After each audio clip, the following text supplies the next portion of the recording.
What up, bros? Welcome to my channel. My name is Emerson, and in this video I'm going to be painting and coloring in this sketch that I drew.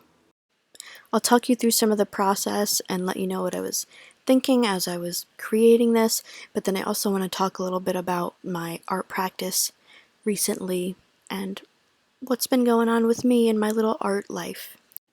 So let me talk about my supplies a little bit first. The first watercolor palette that I showed is from Grumbacher, and it was literally my mom's when I was a little kid, I think, and just when I don't even know when I acquired it, just at some point when I started painting, I acquired it. I love it. I love it. Obviously, it's lasted me so long, and it's really good quality compared to the other palette that I actually have now donated since showing this video, because I really just realized that the quality of it is not that great, and yeah, it does the job, but why compromise with quality if I could have a good quality?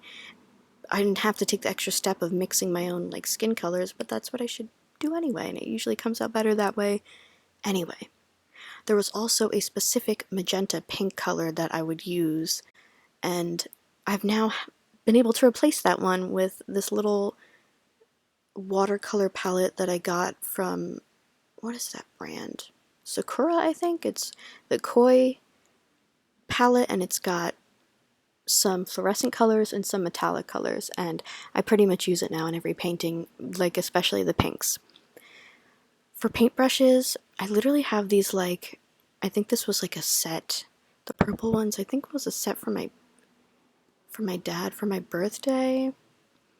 And they do the job, but they're not my favorite feel wise on the paper. Of course, I'm still always trying to figure out what is my favorite mediums to use together as far as brushes and paints and paper and stuff. The paper itself I should talk about is a pad. I think it's also Grumbacher. It's sitting in front of me, and it's watercolor paper. I got it from Walmart for $10, and it's 8 by 8, 140 pound. I really like it. I really like it. I feel like it's a good watercolor paper. Yeah, I don't know what else to say about it. But I started filming this clip outside. It was a really nice day, about a month ago.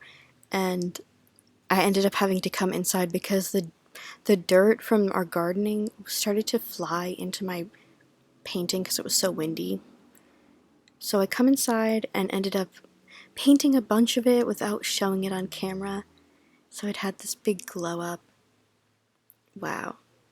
Beautiful. I don't always feel this way about my work. Just know that.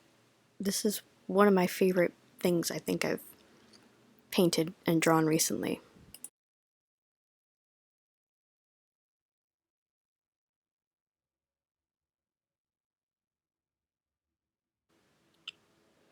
Pulling the paper out was a little bit difficult. I was just, afraid of ripping it, but it did get some of the gum left on the page.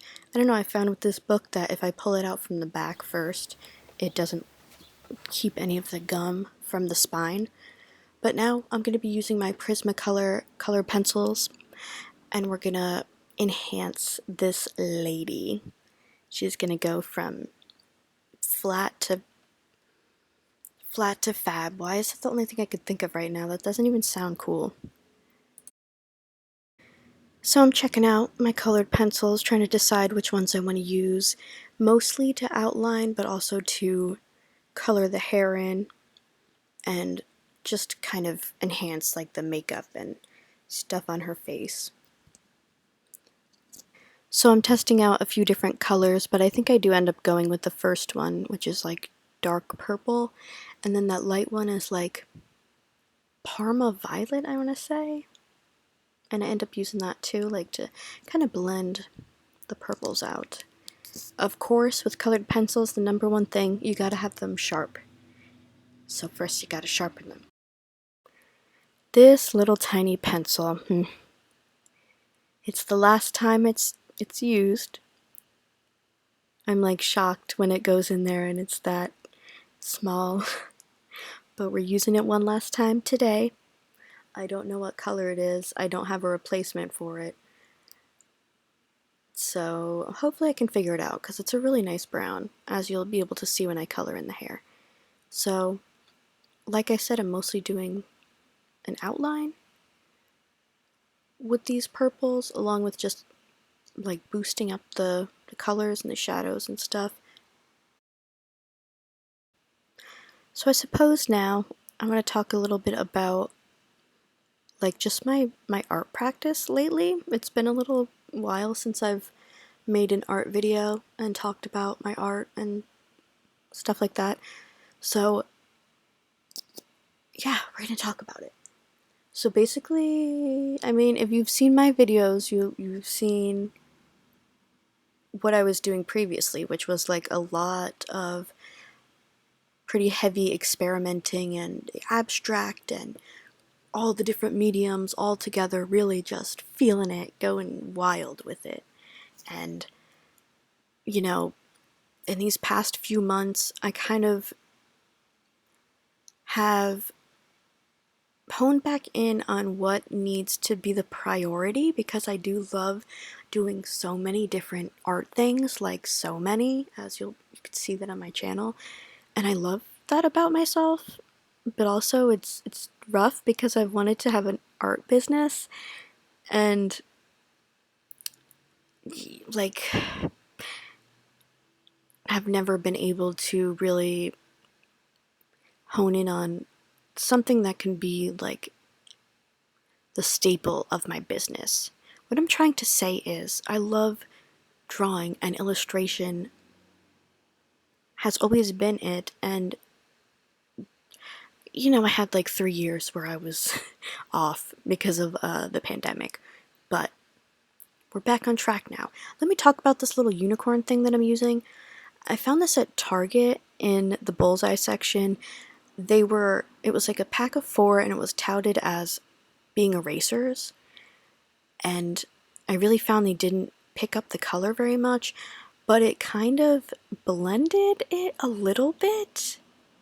I don't know, somehow the purple pencil underneath all of it that I did the original sketch in kind of came through when I blended it in, so I don't really know if it made much of a difference, but I feel like it did. I feel like it blended it a little bit together, especially because, you know, the grain on the paper is very, like, there's a lot of texture to it.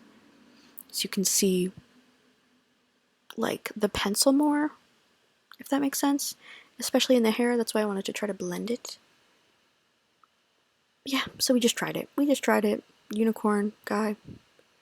This is my absolute favorite part to do. I think that's why I saved it to the end. That's why I did, like, the outlines around and then the hair, because it's all about the face. It's all about that face, bruh.